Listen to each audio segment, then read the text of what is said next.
Hello everybody, it's Narlo here. It is in game time about 2 weeks ago, a short time after our last episode with Mindfiend. He is still incommunicado. We'll see, we're here at my personal drop pad. I have removed the temporary tower and base and turbine and all that I had spawned in creative mode because I found everything would fit inside of my seat. All the material that I've been gathering. And the seat didn't save me anyway. I was hoping to use it as a save space, and it didn't save me. So I had to get rid of it. But as you see, everything's fit in here, and I've even ground up a few things and put into the survival kit, and I've done the same thing over at Mindfiend's base over yonder. We're going to go and take a look. I'll show you his stuff has been taken down. The temporary stuff that I had spawned in had been taken down and fit into his pod as well, and a few things that I've gathered when I was picking up unknown signals over here next to his pod. So, yeah, like I said, this is recorded almost 2 weeks ago, a little over 2 weeks ago. Here the actual footage is. The voiceover here is being recorded on the 1st of December. And, yep, way on over there. You see, it's gone now too, but everything has fit into his pod. So I have taken down the temporary emergency stuff that I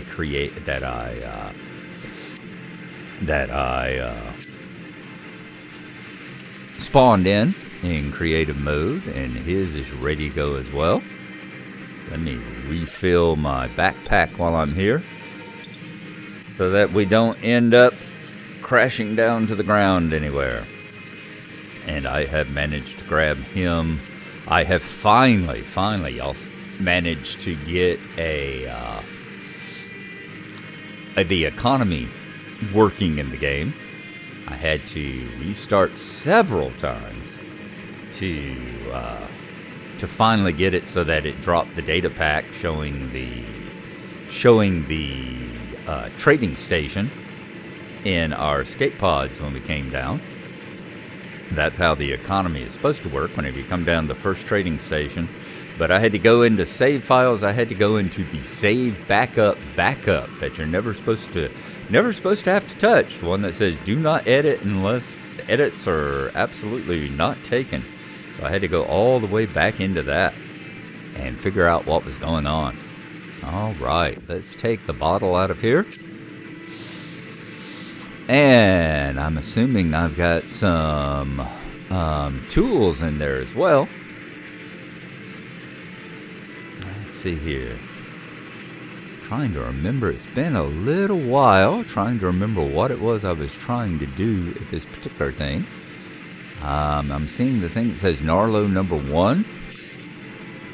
Ah, there it was. You know, when I was going out, it's talking about how I was going out and finding the unknown signals. I would walk back with my thing in my hand so that I could find boulders and ore. You see, I've spawned in, once again, creative mode, spawned in a nerd pole here to remind me where it was that Mindfiend and I had talked about building our base. He had said this was a good location because we've got ore up underneath us. I think there's iron and nickel and cobalt. There's the gold boulder down there. There's cobalt on that hill over there, a cobalt mine, a cobalt boulder nearby to the left that I found. As I said, whenever I go out and collect unknown signals, I come walking back. There's a gold boulder, a cobalt boulder. I come walking back with the drill in my hand so that I'm using the ore finder on the drill and are able to find deposits. So that's how we settled. Remember the last time we settled on that hill there. It is now nighttime. It is a little bit later in the actual day. Oh, and the sun is rising, as they like to say.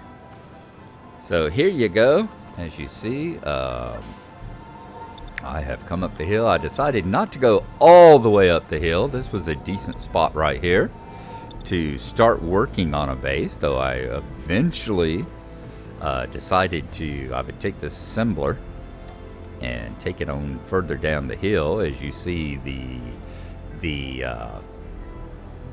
skeletal remains were about 1.5 kilometers away from where my pod is over there at Narlo 1, and a ways away from Mindfiends. I built the first turbine, put in an assembler that I needed to get the parts to build the first turbine. And as you see, it's kicking out plenty of power, 390. Optimal output's 400. They say, I was reading on Reddit, they said if you're anything above 370, that you're probably in the correct area.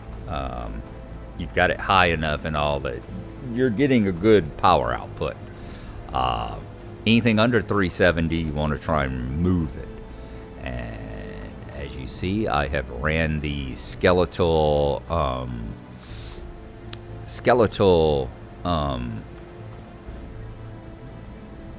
blocks all the way down the hill until we've reached right at the top of the little area that Mindfiend and I were at, with all the deposits around.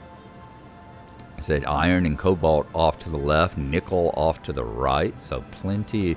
Those are those three are the ones that you usually find together. For instance, we went over there to cobalt on the side of that mountain. You'd probably find iron and nickel along with it too. Over here is another little marker block that I have put to mark where I start the mine. As you see, it goes all the way down the hill. And this is where I've decided to start putting the first base. And we're going to move that assembler down the hill and place it right here just as soon as I can figure out the correct orientation on it and get it the way I want it to face here, so that whenever I put in a fabricator next to it, they will both be linked up and going. Took a little while. Realized I needed to fly a little bit to get on up here and get to twist the way I wanted to. And then I don't have the correct materials anyway. I need steel plates. So it's like, damn it. Always something. Always absolutely something. We know we got steel plates over here at my escape pod. I was getting a lot of lag as I'm flying through the air.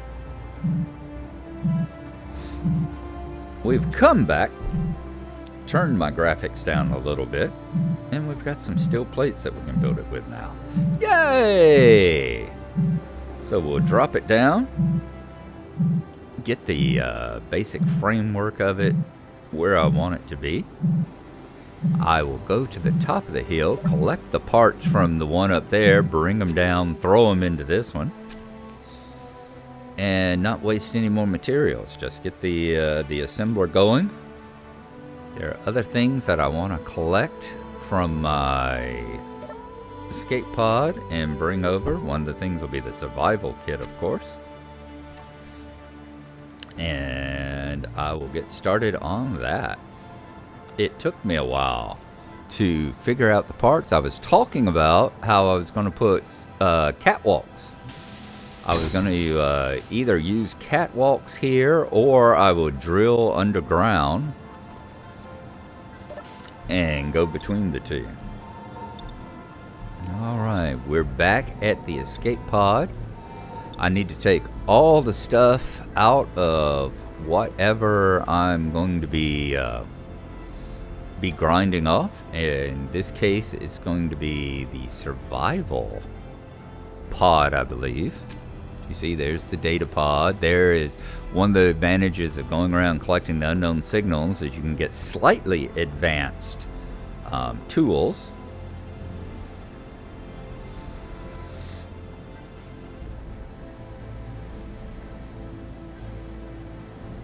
Collecting stone, collecting all the parts. We have emptied out the survival kit. We're going to grind it off now, carry it over, put it over there next to the base, where we have I built the assembler? Yes, I brought the parts down from the assembler and got it building. And I'm now working on getting the basic refinery going. I should have enough parts from what I collected over there, and we've got a basic refinery now. Hell, we've got almost a basic base going, which I promised Mindfiend I would get done in the meantime, that we would get a base. Let me throw the stone in there, hopefully.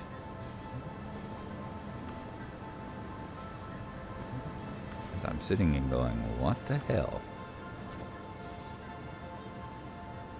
There we go. I wasn't close enough. Let's get to the assembler.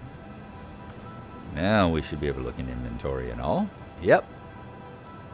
And I think we're going to throw that stone into the refinery. Is it not just naturally taking it out?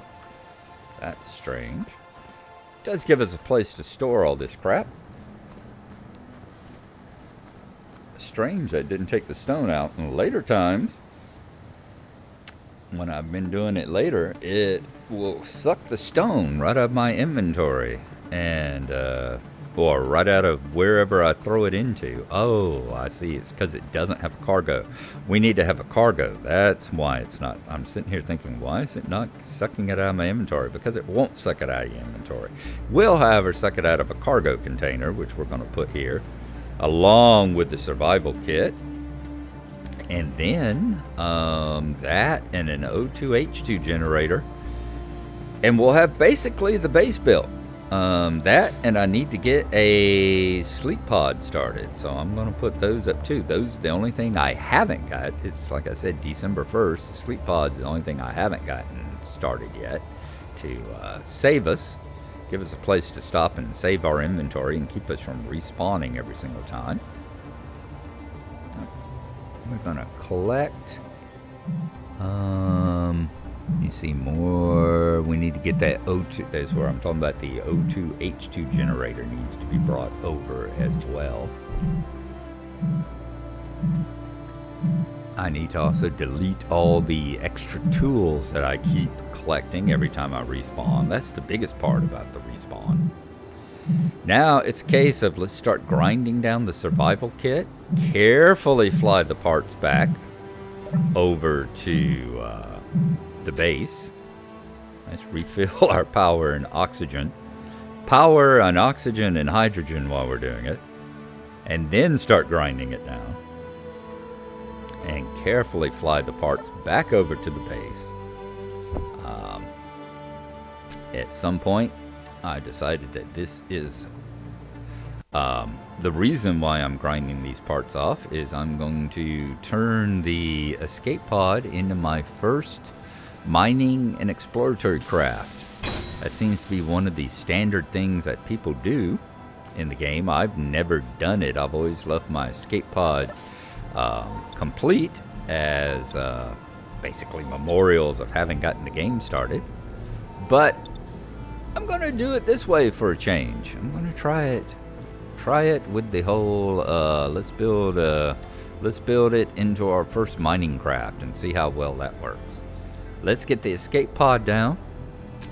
The big thing is figuring out which way we want it to face. Which way do we want the screen to face, and the two hatches. I assured myself there's a hatch on either side. So facing this way is fine. There will be a hatch pointing toward the refinery. And I want to put a cargo container in between. Let's get this built up so that I don't have to worry about dying and not having a respawn and having to come down in another damn ship somewhere.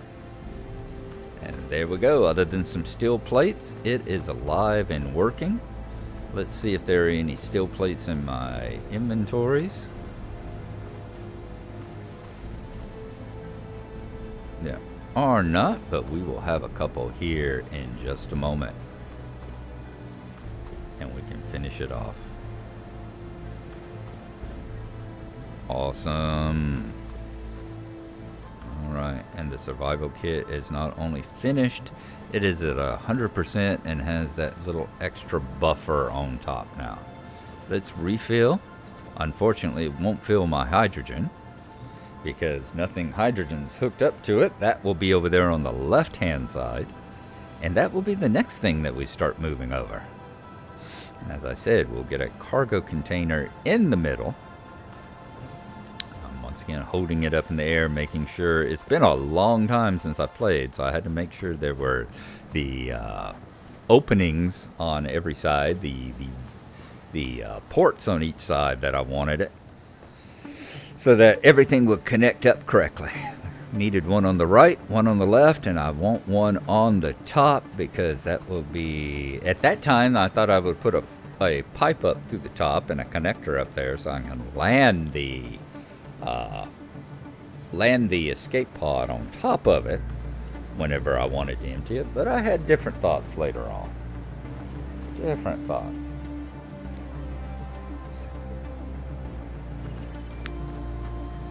As you see, it is starting to take shape. I am sitting explaining how I need to make sure that I can get all the parts built, because I don't want to build this up so that I can't get into the refinery, since the refinery currently only has that opening on that one side that you can get parts in and out of. So I have to basically get all the parts for it before I finish constructing it, so I can keep reaching into the 2 access ports on that and the survival kit there. What do I decide to do next? Oh, look at the snowfall coming down. Such a pretty one. I've turned the graphics back up to high here, just to enjoy how the snow and the clouds and all look as they come down and how pretty everything is.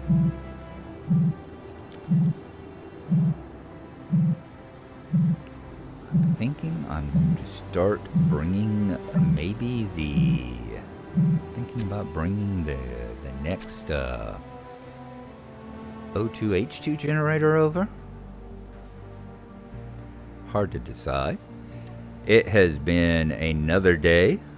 In fact, I've been at work for 3 or 4 days at this point. See, I partially built the cargo container a little bit further along from where it was.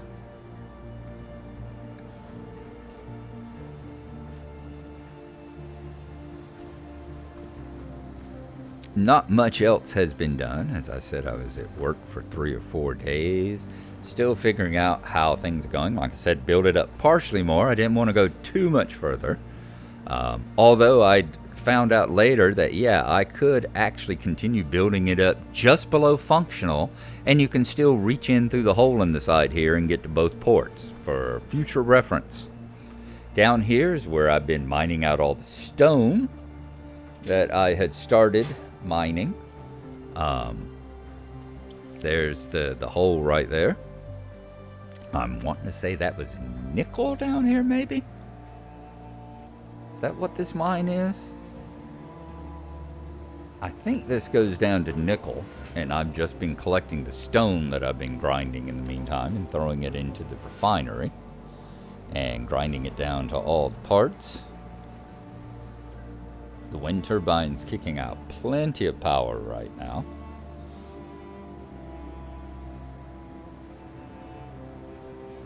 I do get concerned that it isn't able to, one turbine isn't enough to keep everything running at the same time. So I do have plans to eventually get up there and put a second turbine down when I get around to that. If I get around to that on camera, I think I do. Y'all will notice that the assembler has been totally brought down. There's no longer one up there at the turbines. Okay, what am I looking at? Cannot think of what it is that I was actually talking about. That's where I was talking about putting up another turbine up on the hill to make sure we have enough power. Eventually we'll have a whole turbine farm up there, I am sure. And now we are back here, I think later on in that same day. We need to come down, get some more stone and everything. There you go. Nope, this is where cobalt was, not nickel. It was the cobalt, so that we no longer, as I said, we discovered, that's why I was looking at that other mountain. I was talking about the cobalt deposit over there on that other mountain, and that we no longer needed to go and get that because we have one right here.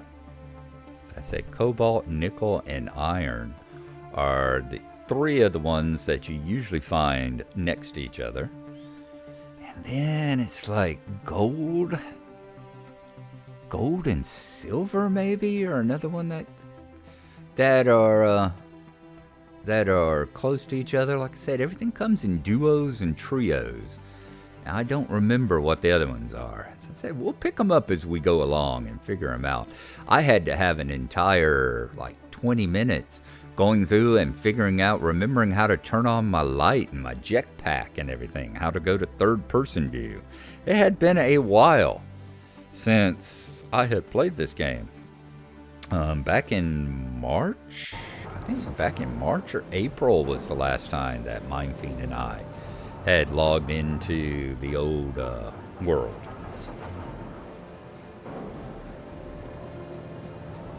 Figure out once again. Okay, I've got all the parts for the cargo container now.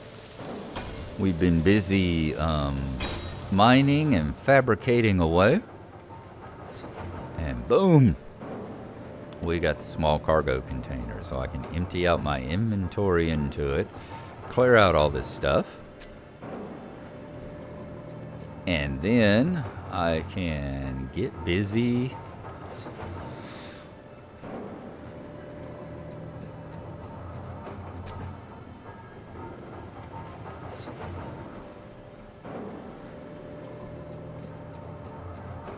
reduction. Am I thinking about? See, filling up plenty of stuff. There's the cobalt. Yep, that was it. I was looking at the cobalt. Had put the cobalt ore in there and how slowly it grinds. So if I don't need the iron and nickel and silicon from grinding stone, I could get cobalt prioritized.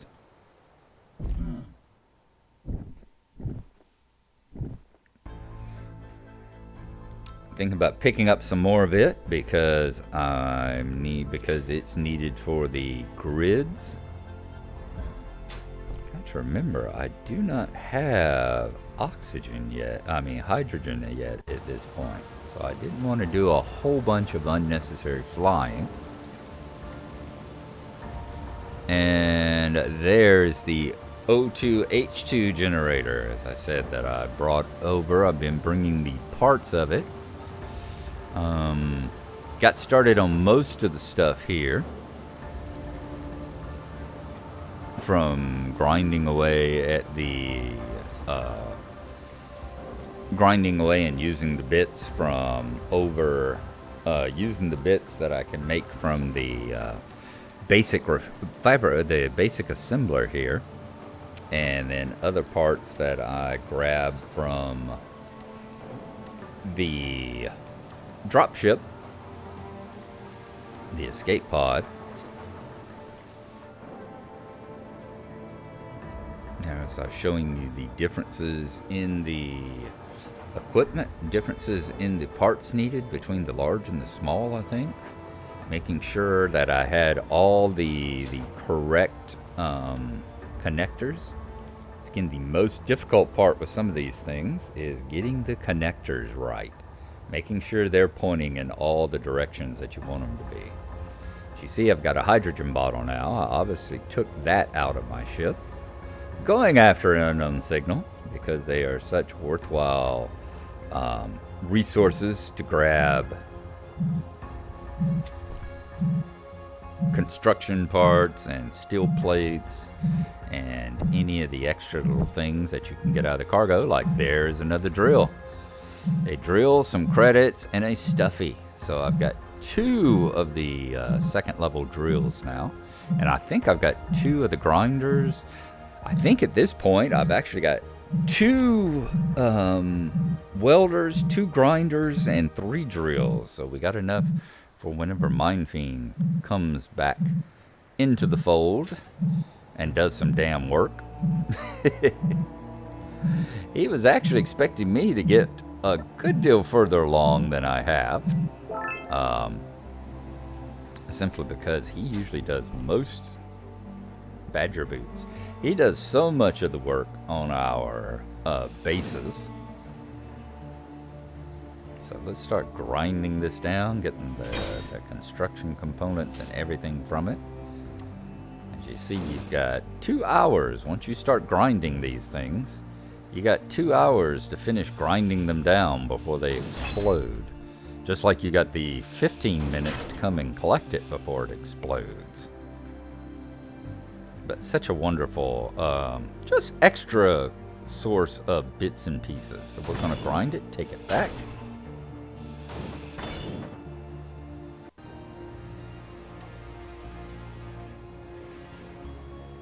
Now, back at the drop pod, we're going to grab the O2H2 generator, I think is the next thing I grab out of there. Battery is currently doing fine, fully depleted in 10 days.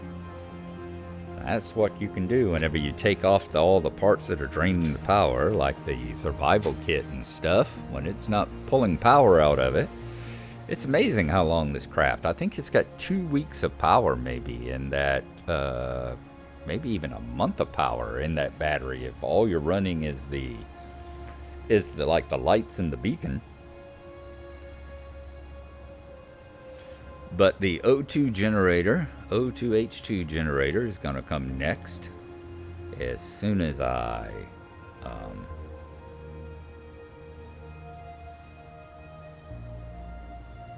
get anything emptied out of it. I'm trying to decide once again. I think this is where I talk about just taking it and turning it into a mining craft, because I hadn't done that before.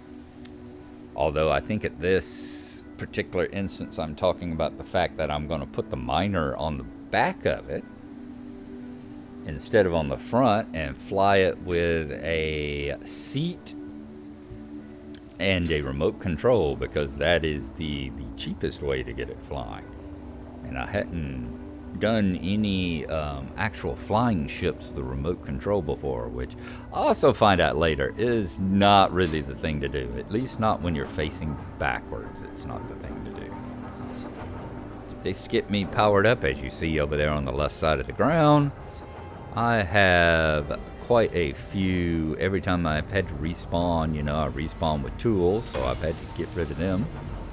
And there we go. That should get our O2H2 generator going.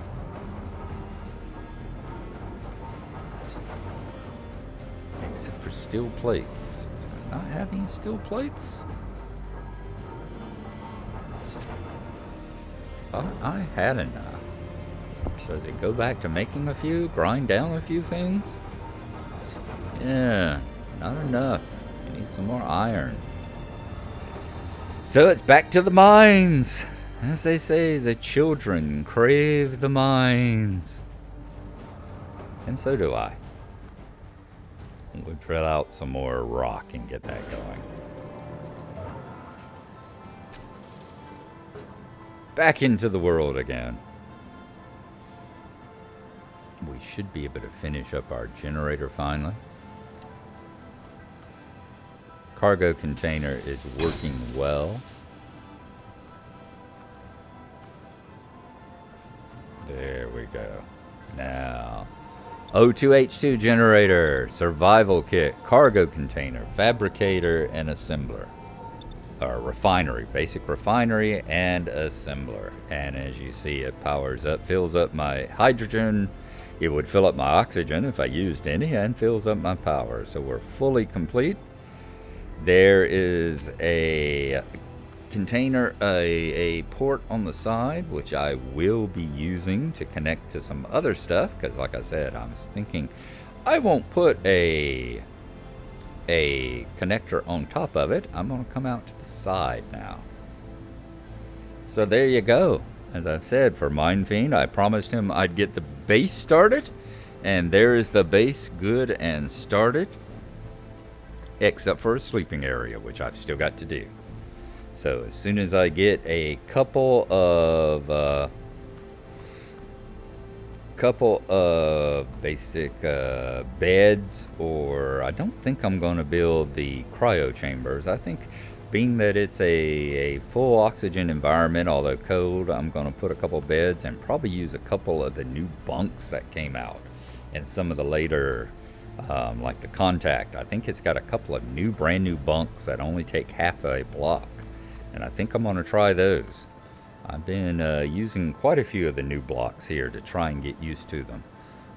You're going to see me, whenever I do build the connector for the escape pod, put the connector on the bottom of it to hook it up. I use one of the inset connectors that's in the new Contact DLC. And as I said, I'm going to use those bunks as well. Not sure what it was I was discussing here. Said whenever I'm doing voiceovers on this stuff 2 and 3 weeks later after the fact, it's kind of hard to remember exactly what I was saying. I think this is where I was talking about putting the connector on the roof. As you see more tools laying on the ground that I eventually put up in my inventory whenever I log out, so that they disappear. I don't want to set it so that you don't respawn with tools, so that if if something happens and we're away from base when it happens, we do have a basic set of tools that we can continue on. But it does make it a pain in the butt to constantly have to be picking the tools up and making sure they unspawn. Once I get the bed made, I'll have to put one of those trash compactor blocks on there and allow it to unspawn to destroy everything. Didn't realize I caught this one in the air as it was coming down. In fact, the parachutes just popped. I was lucky. A couple of these I have flown out to as they were coming down, and one of them I almost killed myself. I saw it at the last moment and managed to dodge out of the way before I slammed into it at 100 meters a second, and would have killed myself in the middle of the air there. Come on, grab the button. I hate how the parachutes almost always cause it here on a land with atmosphere. Almost always cause it to roll on over. You don't get that problem on the moon. Mars has such windstorms, it will actually drag it along the ground for a ways. Got more credits and more steel plates. And time to grind it down.